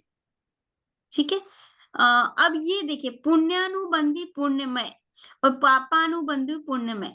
देखिए, अगर ज्ञानी पूजा करेगा ना, तो और देखिए, पूजा यानी भगवान के दर्शन मिले, पूजा करने का हमको सौभाग्य मिला, ये हमारा पुण्य के बंध से हुआ है। जैसे आज भी अपने को क्लास अटेंड करने को मिल रहा है, पहले भी बताया, ये बहुत पुण्य के कर्म का उदय है कि हमको ये क्लास मिल गई, परमागम की क्लास मिल गई, इतनी अच्छी मैम मिल गई। ये सब पुण्य के बंद है, हमारा उसमें कोई पुरुषार्थ नहीं है, हमारा पुरुषार्थ सिर्फ विकल्प करने का था। तो अगर हम इस पुरुषार्थ में भी, इतने अच्छी पूजा के टाइम पे भी अगर हम उस पूजा में सही भाव से नहीं बैठे, तो हमने क्या किया, पुण्य तो मिला पर उसको किसमें परिवर्तित कर दिया, पाप में कर दिया। वो किसका है, पापानुबंधी पुण्य, यानी पाप को बांधने वाला पुण्य, पापानुबंधी, ये अज्ञानी वाला। और जो ज्ञानी होगा वो पुण्य, तो उसको पूजा करने का भाव मिला, पर उसमें अगर उसने सच्चे भाव से पूजा करी तो वो पुण्य और डबल होके पुण्य पुण्य में कन्वर्टेड हो जाएगा, और अज्ञानी करेगा तो पुण्य पाप में कन्वर्ट हो जाएगा। ओके, ये बहुत वर्ड आता है, पापानुबंधी पुण्य, पुण्यानुबंधी पुण्य, पापानुबंधी पुण्य, ऐसा। 30 क्या है, पूजा का वास्तविक फल स्वरूप लीनता चाहते हैं, यानी हम मोस्टली पूजा क्यों करते हैं कि ताकि हम उसमें लीन हो जाए। वास्तविक फल क्या है कि हमको स्वरूप में लीन होना है। देखिए, पूजा जितना करेंगे ना उतनी भक्ति आएगी, उनके गुण पता चलेंगे। जैसे जितना स्वाध्याय करेंगे हमको अपने आत्मा के गुणों का पता चलेगा, भगवान के गुणों का पता चलेगा, तो हमारे उसमें अपने आप आत्मा के प्रति बहुमान बढ़ेगा, तो हमको और लीन ज्यादा होंगी, है ना। तो पूजा को हमको ऐसा सोर्स लेना है, हमको आत्मा में जाने का। वो कौन करते हैं, ज्ञानी। पर अज्ञानी क्या करेगा, लौकिक सुख सुविधाओं की प्राप्ति चाहता है। ज्ञानी क्या करता है, कदाचित इसके बाद भी शुद्ध उपयोग होता है, यानी कि पूजा करने के बाद में उनका और अपना उपयोग उनका क्या, आत्मा में जाएगा, यानी शुद्ध शुद्ध उपयोग होगा। और अज्ञानी क्या होगा, वो अशुभ भाव में ही जाता है, यानी क्योंकि अज्ञानी है तो वो शुभ तो करेगा पर उसका ध्यान कहाँ है, अशुभ में ही रहता है। अज्ञानी और अज्ञानी में अंतर। अब पूजा की विधि, हमने पूजा ये तो बता दी कि पूजा कहते हैं किसको है, किसकी करते हैं, पूजा का लाभ क्या है। पर अब बताए पूजा करते कैसे हैं। तो पूजा कैसे करते हैं, देखिए, दिन में करना चाहिए, ये क्या, ये वाली जो पूजा बता रही, भाव पूजा नहीं बता रहे, ये द्रव्य पूजा बता रहे हैं। भाव पूजा में तो आप रात में भी स्तवन करते हैं या उपासना करते हैं या फिर सामायिक करते हैं, ये सब भाव पूजा में आएगा। ये द्रव्य पूजा दिन में करना चाहिए, छने हुए जल से स्नान करके करना चाहिए, कि बहुत क्लीन होकर करना चाहिए, धुले हुए वस्त्र पहन के करना चाहिए, जिन मंदिर में जिनेंद्र भगवान के सामने करना चाहिए, विनय पूर्वक खड़े होकर करना चाहिए। और पर अगर जैसे हमारे उसमें बोलते हैं ना, ये विधि थाड़ो होए के प्रथम पढ़े जो पाठ, तो यानी कि थाड़ो खड़े होके, मतलब खड़े होकर हमको ये पूजा करना चाहिए। जब तक अगर संभव नहीं हो पके, अपना शारीरिक सामर्थ्य नहीं है, तो आप बैठ के करें, पर आइडियल तो यही होगा कि आप खड़े होके करें, वो विनय पूर्वक करें। ठीक है, ध्यान वहीं पे होना चाहिए, इधर उधर ध्यान नहीं होना चाहिए। प्रासुक द्रव्य से, प्रासुक का भी मतलब बहुत प्योर द्रव्य से, जो बिल्कुल देखा हुआ है, आगे आएगा इसका, द्रव्य से पूजा करना चाहिए और एकाग्र चित्त होकर पूजा करना चाहिए। ये तो सब समझ में आ रहा है ना, है ना? तो हमको ऐसा करना चाहिए पूजा। अब प्रासुक द्रव्य क्या है? प्रासुक द्रव्य का ये सब ना अपनी चैप्टर में भी आएगा। प्रासुक द्रव्य मतलब प्र आसु पथ क, यानी प्रकृष्ट रूप से निकल गए हैं, यानी जिसमें कष्ट के बिना जो चीज निकल गए हैं। आसु मतलब प्राण, क मतलब उस द्रव्य संबंधी, मतलब जो द्रव्य जीव जंतुओं से रहित, शुद्ध है, अचित्त है, वह प्रासुक द्रव्य है। देखिए, ये द्रव्य ऐसा द्रव्य, मतलब ऐसी सामग्री जो खुद में जीव की उत्पत्ति नहीं होने वाली होती है, और उसके कारण किसी जीव की उत्पत्ति न हो, ऐसा जो द्रव्य होते हैं, द्रव्य मतलब पदार्थ होते हैं, उसको बोलते हैं प्रासुक। ठीक है, जो जैसे हम चावल है, चावल जो है उसको, उसमें क्या होंगे, वो ना तो उगेगा, मतलब उससे कोई जीव की उत्पत्ति भी नहीं होगी, और उसमें जीव भी नहीं होंगे। यानी आपने सूखा जो चावल है, अगर हमने ऐसा लिया, जैसे फ्लावर है, फ्लावर अगर हमने पूजा में रखे, तो उस फ्लावर के अंदर भी कितने जीव होते हैं, जैसे छोटे छोटे इंसेक्ट्स भी रहते हैं, या तो उस फ्लावर के अंदर भी बहुत सारे रह सकते हैं। तो ऐसी चीज भी नहीं चढ़ाना चाहिए जिसके निमित्त से और किसी जीवों की हत्या हो। ऐसा कुछ भी नहीं चढ़ाना चाहिए जिसमें जिसको ज्यादा देर रखने में उसके अंदर जीव की उत्पत्ति होने लगे। तो ऐसे द्रव्य जो कि जिसमें हिंसा की, क्योंकि ये हम कर काय के लिए रहे हैं, भगवान की आराधना के लिए, और आराधना करने में भी जब हमारी त्रस्काय जीव एक इंद्रिय से लेके पंचेंद्रिय तक की हिंसा होती हो, तो वो कार्य नहीं करना चाहिए, वो तो उसको नहीं लेना चाहिए। देखिए, एक तरह से बताओ ना, तो द्रव्य है वो, आप जिम में किस एम से जाते हो, कि तुम दुबले हो जाओ, लीन हो जाओ, तुम हेल्थ वाइज अच्छे हो जाओ, है ना, तुम में मांसपेशियों में थोड़ी शक्ति आ जाए। तो चाहे तुम कौन से योगा करो, चाहे आपका ट्रेनिंग करो, मतलब वेट्स करो, या तो तुम क्या बोलते हैं जुम्बा करो, डजंट मैटर, अगर तुम्हारा एम अपने आप को लीन रखने का है, तो चाहे कोई सा भी प्रकार हो, अगर तुमको एम मिल रहा है वितरागता, तो तुम कोई सी भी तरह से पूजा कर सकते हो। आद्रव्य से कर सकते हो, न भाव पूजा भी कर सकते हो, ठीक है, एक द्रव्य से भी कर सकते हो, ठीक है, बट जो करते टाइम पे सावधान ये रखना चाहिए कि उसके निमित्त से एक से लेके पंचेंद्रिय जीवों की हत्या नहीं होना चाहिए। ठीक है, अब देखिए, अब प्रासुक द्रव्य देखिए, उसका क्या, जिसमें उगने की क्षमता से रहित चावल, बादाम या सूखे फल, शुद्ध छानकर गर्म किया हुआ प्रासुक जल। मैंने एक बार लास्ट एक क्लास में बताया था कि जल को कैसे छानना है ना, शुद्ध छानकर गर्म किया हुआ प्रासुक। देखिए, गर्म क्यों करते हैं, क्योंकि आपको पता है ना मर्यादा कितनी होती है पानी की, एक तो होती है 48 मिनट की, एक होती है तुम्हारी 8-6 घंटे की, एक होती है तुम्हारी 12 घंटे की, और एक होती है 24 घंटे की। तो अगर हम गर्म करते हैं तो उसकी मर्यादा, उबलता हुआ करेंगे तो उसका 24 घंटे की मर्यादा हो जाएगी। तो ऐसे हमको शुद्ध छानकर, पहले तो बोलते कुएं से ही पानी लिया जाता था, पर अब नहीं है, तो उसको गर्म करके उस पानी से इन द्रव्यों को छानना पड़ चलता है और उसको पानी जैसे बोलते हैं ना, पानी से क्लीन करना होता है, यानी एक बार पानी से धोना पड़ता है इन सब द्रव्यों को, तभी जाके हम पूजा में ले सकते हैं। सभी द्रव्यों को छानकर बीने हुए होना चाहिए। ऐसा नहीं कि कोई सा भी चावल लिया, कोई सा भी बादाम लिया, कोई सा भी लौंग लिया और लिए, नहीं, उसको देखना चाहिए और सभी द्रव्यों को छानना चाहिए। और पूजा उसके बाद में भी मतलब फिर थाली सजाना चाहिए, ये अभी बाद में आएगा। देखिए पूजा के कितने अंग होते हैं, ये तो हुआ प्रासुक द्रव्य क्या होता है, ठीक है। और इसमें आता है पूजा के अंग। पूजा में क्या क्या होते हैं अपन ने पढ़ा ही है, आवाहन, स्थापन, सन्निधिकरण और फिर उसके बाद में होता है पूजन, फिर होता है विसर्जन। तो ये 5 अंग होते हैं, ठीक है। आवाहन मतलब बुलाना, स्थापन मतलब बिठाना और सन्निधिकरण मतलब मेरे निकट, मेरे हृदय में बैठो। फिर उसके बाद में पूजन होता है, पूजन में के बाद में जयमाला होती है। जयमाला मतलब गुणों का वर्णन होता है वहां पे। और विसर्जन मतलब लास्ट में जाके बोलते हैं कि क्षमा याचना करते हैं और कि यार मेरे से जो भी गलती हुई इस पूजा करने में उसकी माफी हो। तो ये अंग होता है पूजा के।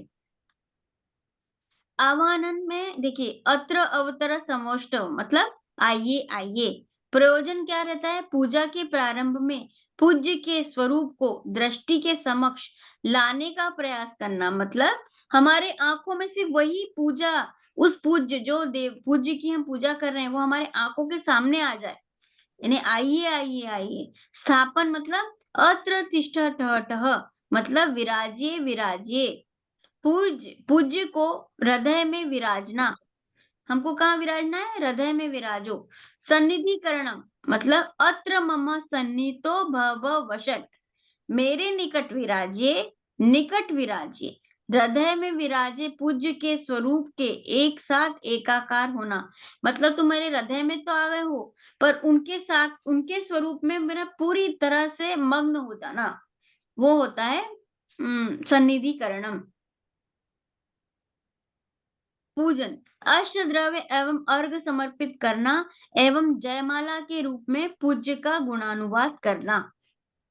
देखिए ये थाली कैसी सजाई है ना, ये बताते हैं। देखिए 2 थाली रखी रहती है, एक थाली में 8 द्रव्य रहते हैं और वो एक एक अर्घ आता जाता है और यहाँ पे चढ़ाते जाते हैं। तो देखिए कौन कौन से पूजन के द्रव्य होते हैं। जल मतलब प्योर जल, चंदन मतलब उसमें चंदन घिस के डालते हैं उसी जल में, फिर होता है अक्षत मतलब राइस, फिर होता है पुष्प मतलब येलो राइस, मतलब चंदन मिला देते हैं उस राइस में, व्हाइट वाले राइस में, तो वो येलो बन जाता है, उसको बोलते हैं पुष्प। फिर एक अपनी चटक होती है ना कि नारियल, सूखा नारियल, उसके ऊपर की स्किन निकाल देते हैं और उसके बाद में से छोटे छोटे टुकड़े कर देते हैं, उसको बोलते हैं नैवेद्य। फिर उसी को अगर हम चंदन के साथ मिला लेते हैं तो उसका कलर हो जाता है येलो, उसको बोलते हैं दीप। फिर होता है धूप, एक धूप मतलब एक छिलका टाइप का होता है, वो धूप या फिर ब्लैक कलर का भी रहती है धूप। और फल में अपने बादाम, ये छुआरा और ये सब आ जाते हैं, ठीक है। तो ये होता है इसको फल, ये होते नहीं, ये एक तरह से क्या होता है, हम उसको फल की उपमा देते हैं, यानी प्रतीक बताते हैं, ठीक है। ये पुष्प, पुष्प क्या फ्लावर तो है नहीं, पर उसका प्रतीक बनाते हैं चावल से। नैवेद्य, नैवेद्य मतलब होता है मिठाइयाँ, तो वो मिठाइयों को मिठाइयाँ तो रख नहीं सकते हैं, तो हम मिठाइयों का प्रतीक बनाते हैं ये खोपरे को। और दीप मतलब अपना दीपक, तो दीपक नहीं रखते हैं, उसका उसका प्रतीक क्या है, ये दीप, ऐसा। अब इसका प्रयोजन क्या है, द्रव्यों का प्रयोजन देखिए हर पूजा में आता है।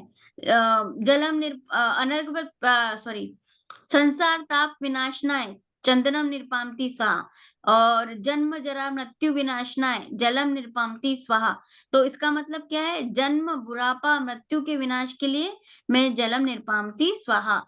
चंदन के लिए आता है भव के ताप को नाश करने के लिए चंदनम निरपामति स्वाहा। अक्षय पद प्राप्त करने, ऐसा पद जो कि कभी जो कि कभी उससे हम कभी हटने वाले नहीं है, हमेशा रहने वाला है, उसको बोलते हैं अक्षय। तो अक्षय पद प्राप्ति के लिए ऐसा पद मिले उसकी प्राप्ति के लिए हमको अक्षत की निपामती स्वाहा। पुष्प मतलब पुष्प कितना सुकोमल रहता है ना, पुष्प सुकोमल कितना है, तन में माया कुछ शेष नहीं। तो ये नहीं कि कामवान विद्वंसनाय पुष्पम निपामती स्वाहा, यानी काम विषयों की इच्छा रूपी रोग का नाश करने के लिए पुष्प निपामती स्वाहा। फिर आता है नैवेद्य। नैवेद्य मतलब क्षुधा, भूख, तृष्णा, इच्छा का नाश करने के लिए हमको नैवेद्य निपामती स्वाहा। दीप मतलब अंधियारे को कौन दूर करता है? उजाला। तो आत्मा के अज्ञान के अंधकार के नाश के लिए दीप निपामती स्वाहा। अब धूप क्या करता है? वो क्या कर्मों का नाश, आत्मा के साथ अनादि से चले आ रहे 8 कर्मों का नाश करने के लिए धूपम निपामती स्वाहा। फल कौन सा, हमको सबसे अच्छा फल कौन सा है? मोक्ष का फल। तो मोक्ष के फल को प्राप्त करने के लिए सर्वोत्तम फल मुक्ति की प्राप्ति के लिए फल निपामती स्वाहा। अर्घ मतलब सबको मिला लेते हैं, 8 जो जितने भी द्रव्य है ना, उन सबको इकट्ठा कर लेते हैं, उसको बोलते हैं अर्घ। तो सर्वोत्कृष्ट अमूल्य पद प्राप्त के लिए बोलते अनर्घ पद प्राप्त है अर्घम निपामती स्वाहा। अनर्घ मतलब ऐसा अमूल्य, जिसके कोई मूल्य ही नहीं हो, ऐसे पद को प्राप्त करने के लिए अर्घम निपामती स्वाहा। और विसर्जन जैसे मैंने बताया था ना लास्ट में, तो विसर्जन में क्या होता है? 2 चीज होती है, शांति पाठ होता है। शांति पाठ में मतलब मेरी शांति, मन की शांति हो, लोगों को भी शांति हो, मतलब लोग के सभी प्राणियों को सुख और कल्याण की शुभकामनाएं करना, वो शांति पाठ में आता है। और क्षमापना यानी कि मैं माफी मांगता हूँ कि मेरी पूजा करने में कुछ भी मन वचन काया से जो भी दोष लगा हो उसकी मुझे क्षमा करें। तो ऐसे करके विसर्जन होता है, वो विसर्जन के अंग में आता है। ठीक है। अब आती है जयमाला। अपन हर उसमें पढ़े हुए हैं जयमाला। जयमाला का क्या मतलब है? मेरा मन है ना मोस्टली जयमाला में लगता है, जैसे उसमें ना पूरे गुणों का वर्णन होता है, जीवन व्रत का वर्णन होता है। जैसे रक्षाबंधन का अगर हमारे पास पूजा होती ना, तो रक्षाबंधन का क्यों हुई, कैसे हुई, उसकी पूरी जानकारी के इसमें जयमाला में मिलती है। नंदीश्वर द्वीप की पूजा करते हैं ना, तो उसके नंदीश्वर द्वीप में कितने मंदिर हैं, कितने वाड़ियां हैं, कौन से मतलब नंदीश्वर द्वीप के बारे में पूरी जानकारी किसमें मिलती है? वो जयमाला में मिलेगी। तो jaimala is like kind of crux of puja, या जो भी जिसकी भी कर रहे हैं ना, अगर हमने सिद्ध की करी तो सिद्ध भगवान के जितने भी गुण हैं वो उसके अंदर आएंगे जयमाला में, ऐसा। तो उसमें जीवन व्रत का वर्णन, द्वारा दिए गए उपदेश का वर्णन, ये सब क्या आता है? जयमाला में आता है। ठीक है। पूज्य के गुणों का वर्णन, पूज्य के जीवन का वर्णन और पूज्य के द्वारा दिए हुए उपदेश का वर्णन, मतलब जयमाला में ये आता है। ठीक है। अब पूजन का फल हमको क्या है? आई थिंक ज्यादा टाइम हो जाएगा, हम नहीं ले सकते होंगे शायद, काफी है ये तो आज तो हम ये नहीं कर पाएंगे पूरा, बाद में करेंगे। ठीक है। पर जो सतीश यहाँ पे आया था, सचित एक पूछना था हाँ हाँ जी बोलिए। कि अपन फूल, आप बोल रही हैं फूल कौन से रूप में चढ़ा सकते हैं? एक्चुअली देखा गया तो मैंने देखा मंदिर में पुजारी फूल तोड़ के ले आते हैं और फिर वहां रखते हैं, तो योग्य है क्या चढ़ाना है? देखिए मेरे साथ अलग अलग मान्यता है, देखिए इस पे हम कमेंट्स तो ज्यादा नहीं कर सकते हैं, बट इस पाठ के आधार पे और जो मेरी नॉलेज के हिसाब से, हम जो सचित फूल होते हैं ना, जो बाहर के फूलों के, जो वो नहीं चढ़ाना चाहिए, क्योंकि देखिए वैसे भी फूल एकेंद्रीय जीव है, और उस फूल के अंदर कितने ही भंवरे और कितने ही त्रस्त जीव भी रहते हैं। तो एकेंद्रीय जीव को फूल आ गया, और 2 त्रस्त जीव उसके अंदर बहुत सारे रहते हैं। याद है ना अंदर कितने सारे जीव जंतु हाँ, रहते हैं। तो फिर और नहीं वो तोड़ के भी तो लाते हैं झाड़ से।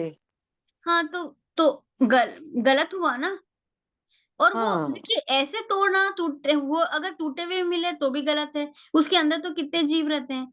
और और Correct. इस निमित्त से कि भगवान को चढ़ाएंगे, तो यानी कि हम क्या करना चाहते, जो पुण्य का बंध की जगह तुम पाप का बंध बांध रहे हो ना, तो हाँ, विदाउट वो करके भी आपका भाव शुद्ध है, भाव से भी आप उसका प्रतीक मान के आप कुछ दूसरा कर रहे हो जिसमें कोई किसी भी जीव की विराधना नहीं हो रही है, तो फिर वो क्यों नहीं चढ़ाए? मतलब ऑप्शंस आर अवेलेबल, तो ऐसा चूज करो ना जिसमें पॉसिबिलिटी कम हो जीव हत्या की, correct.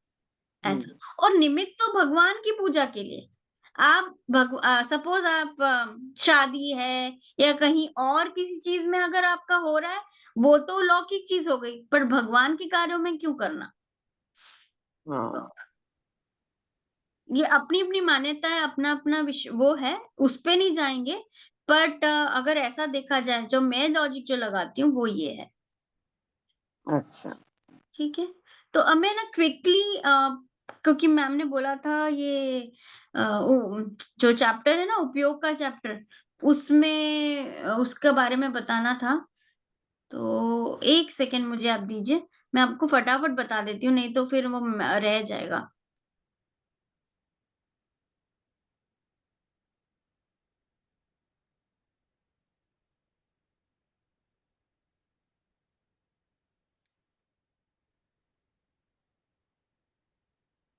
देखिए, कल के चैप्टर में है उपयोग के भेद। ठीक है, उपयोग के भेद यानी दर्शन उपयोग और ये ज्ञान उपयोग याद करना है, मतलब याद, दर्शन के 2 भेद हैं, दर्शन उपयोग और ज्ञान उपयोग। कल हम उसकी सॉरी मैम की क्लास में अच्छे से समझेंगे, बट ये उपयोग के भेद, दर्शनोपयोग और ज्ञानोपयोग।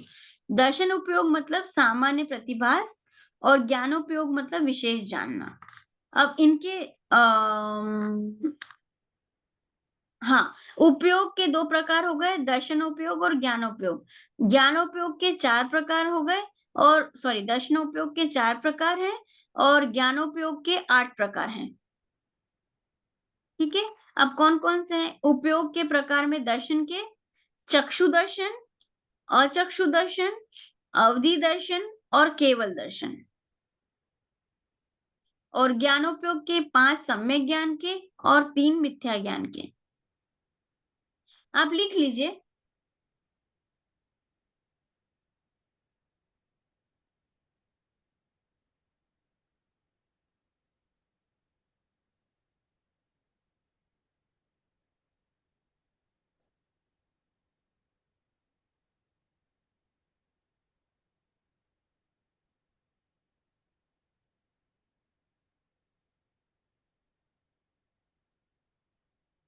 लिख लिए?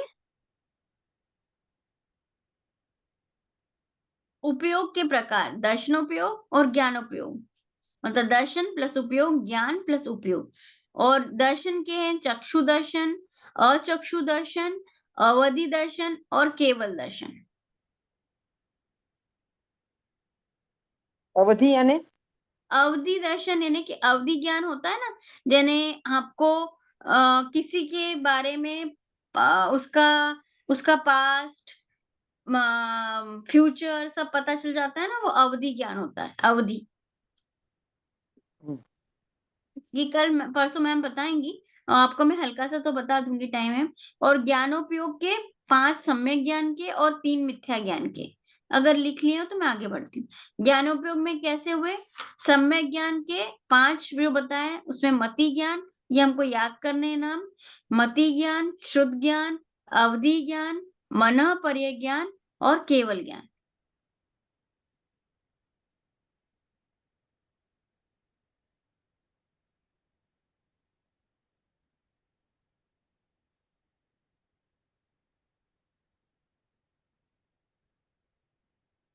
मति ज्ञान, शुद्ध ज्ञान, अवधि ज्ञान, मनः पर्य ज्ञान और केवल ज्ञान।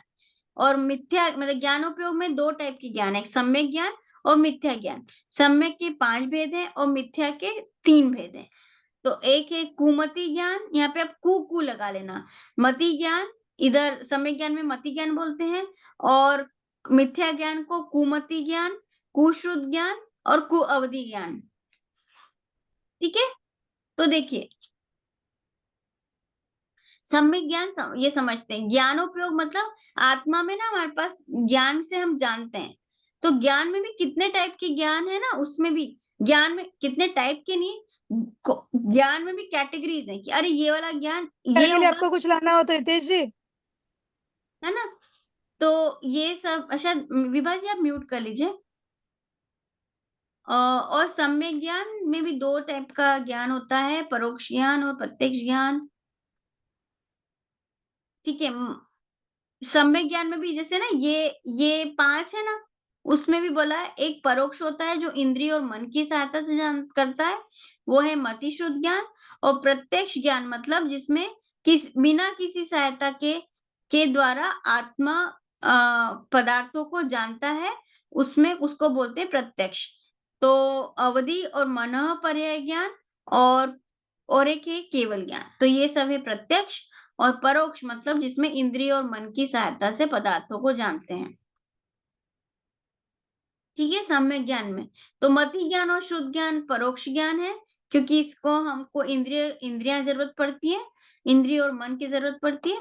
पर अवधि ज्ञान, मनः पर्याय ज्ञान और केवल ज्ञान, उसमें हमको मनः पर्याय ज्ञान लिखा हुआ है, सामने वाले की मन का बारे में पता चल जाता है, पर उसमें अपने मन की जरूरत नहीं होती, अपनी इंद्रियों की जरूरत नहीं पड़ती है। ठीक है, इसलिए वो प्रत्यक्ष हुआ।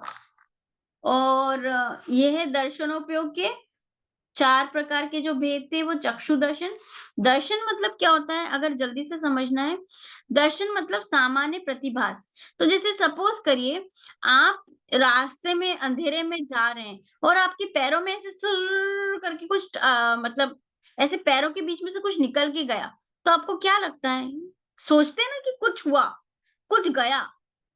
तो आपको पता नहीं है कि वो क्या गया, पर आभास हुआ ना कि कुछ गया।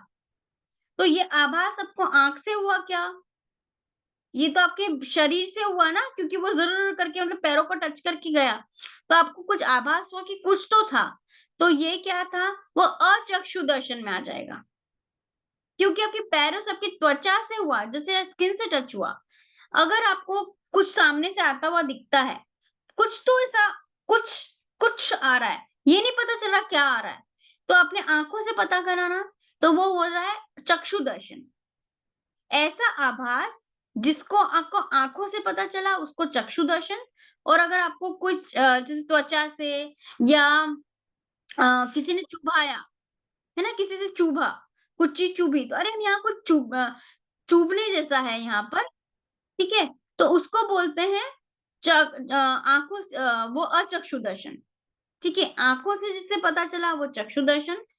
विदाउट आंख के अलावा जो बाकी चारों इंद्रियों का पता चलता है, उसको अचक्षु दर्शन आता है। और अवधि दर्शन मतलब जो अवधि ज्ञान समझना पड़ेगा इसके लिए, और केवल दर्शन मतलब केवल ज्ञान समझना पड़ेगा, फिर उसके बाद में आएंगे। बट याद रखने के लिए दर्शनोपयोग मतलब चक्षु दर्शन, अचक्षु दर्शन, अवधि दर्शन, केवल दर्शन। और ज्ञानोपयोग में 5 सम्यक ज्ञान, मति ज्ञान, शुद्ध ज्ञान, मनः पर्याय ज्ञान, अवधि ज्ञान और केवल ज्ञान। और उसको उल्टा मिथ्या ज्ञान करना है कि तो कु लगा दो, कुमति ज्ञान, कुश्रुत ज्ञान और कु अवधि ज्ञान। पर देखिए मनः पर्याय ज्ञान कु नहीं होता है, केवल ज्ञान कु नहीं होता है, क्योंकि केवल ज्ञान तो केवल ज्ञान है। ऐसा तो मैम ने इतना ही बोला था, अपन इसको और चैप्टर को बाद में अच्छे से लेंगे, और ये पूजा वाले चैप्टर को भी हम और अच्छे से लेंगे। टाइम कम है इसलिए अपन इसको नहीं ले पाए, पर आई थिंक अब आप उस चैप्टर को पढ़ के मैम की क्लास में आइएगा, और हम इसी चैप्टर को और खुलासा से नेक्स्ट क्लास में ले लेंगे। आई होप आज मैंने कुछ बीच में कुछ क्वेश्चंस नहीं पूछे, तो बहुत वैसा जा रहा होगा। तो आज समझ में आया कि नहीं आप लोगों को? बहुत नहीं, अच्छे से अच्छा समझाया आपने। स्पष्ट यस था। यस बहुत अच्छे से समझाया। चलो थैंक यू। बस यही था ठीक कि मैम क्योंकि कितना डीप में अब मैम ने बोला था उसके अकॉर्डिंग, और कुछ भी क्वेश्चंस हो, क्योंकि ये तो बहुत बड़ा जैसे उसका भी टॉपिक रहता है, बहुत सारा वाद विवादों का भी टॉपिक है ये पूजा, क्योंकि पूजा मतलब ये ऐसा है कि सबका अपना अपना पॉइंट ऑफ व्यू रहता है, कोई कैसा करना चाहे, कोई कैसा करना चाहता है। तो जो जितने भी आई थिंक इतने धर्म के जो पंथ भी बने ना, वो सिर्फ एक द्रव्य पूजा के कारण ही डिफरेंस है। कोई ये पूजा करता है, कोई ये करता है, कोई वो करता है, सब क्रिया वाला जो चीज है ना, उनमें ही चेंजेस है। तो अभी एनीवे, साधु साध्वी वो लोग भाव पूजा करते हैं क्या? हाँ हाँ, वो लोग भाव हम्म, पूजा, वो द्रव्य पूजा नहीं करते। हाँ नहीं वो तो नहीं करते, पर भाव पूजा करते हैं। भाव पूजा का दौर हमको तो मेन देखा जाए ना, तो मेन तो भाव पूजा है। और ये द्रव्य पूजा क्यों आई है, क्यों उस व्हाई इट गॉट इंट्रोड्यूस? देखिए, अपनी कभी कभी क्या होता है ना, अपने जिसका जिसमें मन लगता हो। मैंने बहुत देखा है, बहुत सारी माताएं या जो एज वाली लेडीज हैं या बहुत सारे लोग हैं ना, उनका स्वाध्याय में मन नहीं लगता है, उनका मन पूजा में लगता है।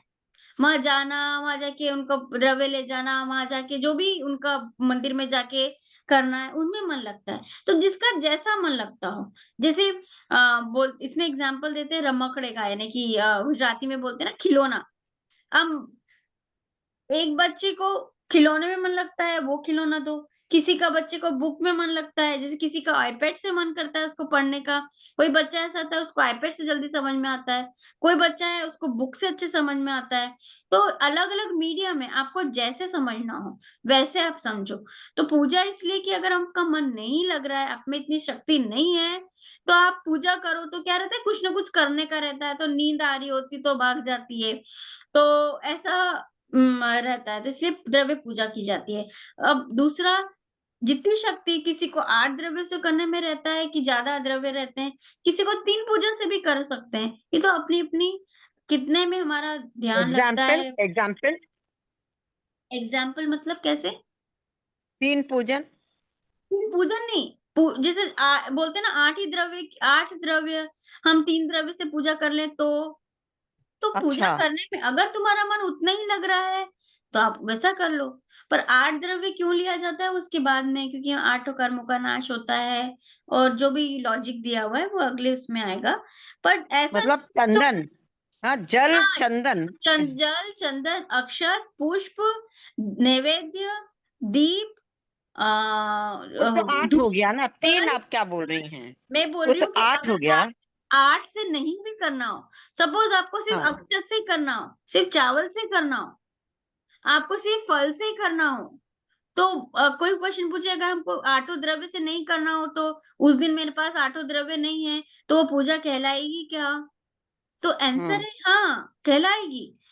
उसमें कोई प्रॉब्लम नहीं है। तुम 8 से करो तब भी पूजा है, 3 से करो तब भी पूजा है।